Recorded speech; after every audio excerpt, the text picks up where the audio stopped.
46 naik 49. Nah, sudah terlihat di layar? Sudah. Oke. Sudah. Iya. Oke. Ya.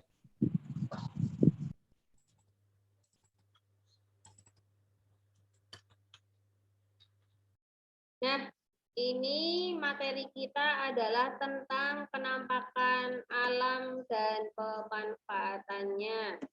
Ya. Tema 3 IPS subtema 1. Jadi karena temanya tentang apa di situ? Ada yang tahu? Tema 3 menceritakan tentang peduli terhadap makhluk hidup. Jadi semua materi di tema 3 akan berhubungan dengan makhluk hidup.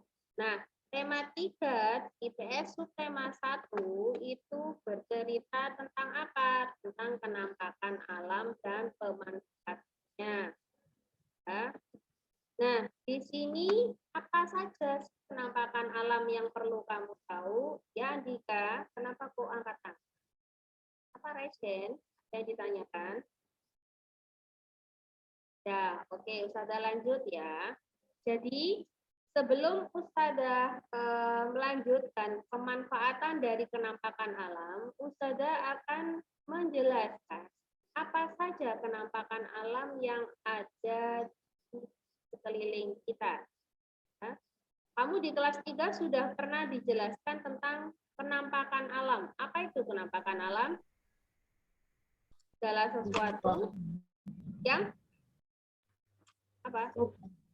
Segala sesuatu yang tercipta dari alam. Jadi berada di sekeliling kita dan itu sudah ada, bukan dibuat oleh manusia. Itu namanya penampakan alam. Nah, di sini apa saja penampakan alam yang ada di sekeliling kita? Yaitu pertama adalah dataran tinggi. Apa itu dataran tinggi? Dataran tinggi adalah permukaan bumi yang ketinggiannya lebih dari 200 sampai 600 meter di atas permukaan laut. Jadi, kalau diukur itu ada permukaan laut, maka itu tingginya 200 sampai 600 meter. Jadi kalau ada dataran yang tingginya sekitar itu, maka disebut dataran tinggi. Nah, penduduk di dataran tinggi biasanya memiliki mata pencaharian sebagai petani dan peternak. Kenapa? Karena di dataran tinggi itu sangat cocok sekali bisa dimanfaatkan lahannya untuk sebagai lahan perkebunan, peternakan, dan tempat rekreasi. Maka di sini akan memunculkan mata pencaharian dari penduduk setempat. Seperti itu. Kemudian, penampakan alam berikutnya. Nah, oke, di sini ada gambar tentang perkebunan teh. Sebelum Ustazah lanjutkan ke penampakan alam berikutnya, bisa kamu perhatikan di situ ada perkebunan teh ya. Perkebunan teh itu banyak terdapat di dataran tinggi karena suhunya cocok untuk pertumbuhan teh. Loh, Ustazah berarti teh itu tidak bisa ditanam di daerah dataran rendah. Ya, mungkin bisa, cuma kualitasnya kurang bagus. Nah, teh itu butuh suhu udara yang dingin. Salah satunya selain teh apa tanaman yang butuh suhu udara dingin?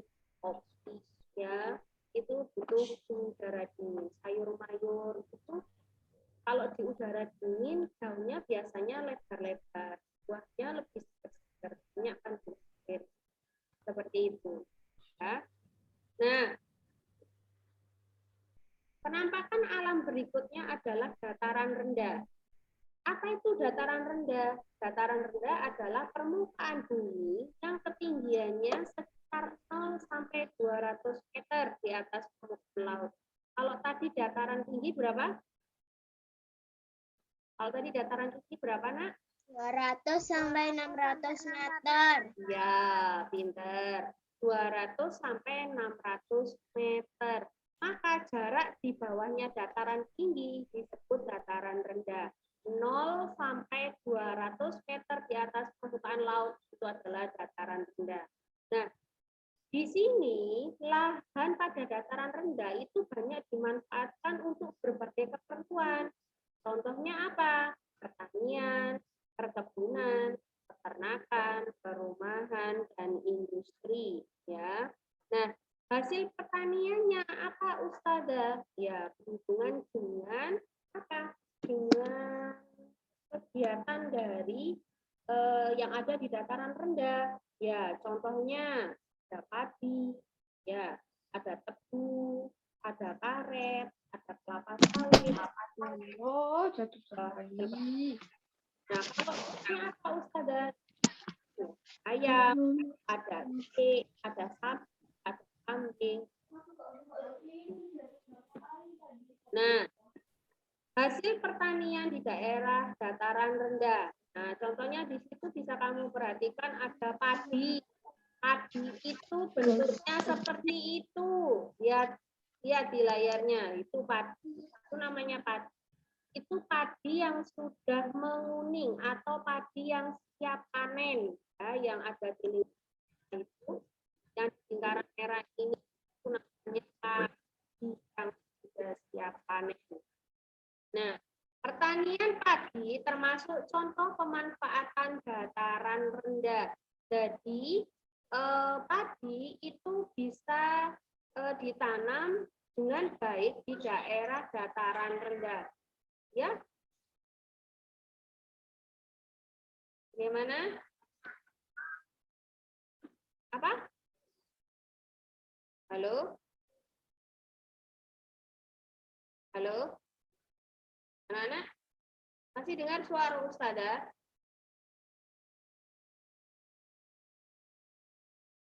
Halo? Halo? Anak-anak masih dengar suara Ustazah?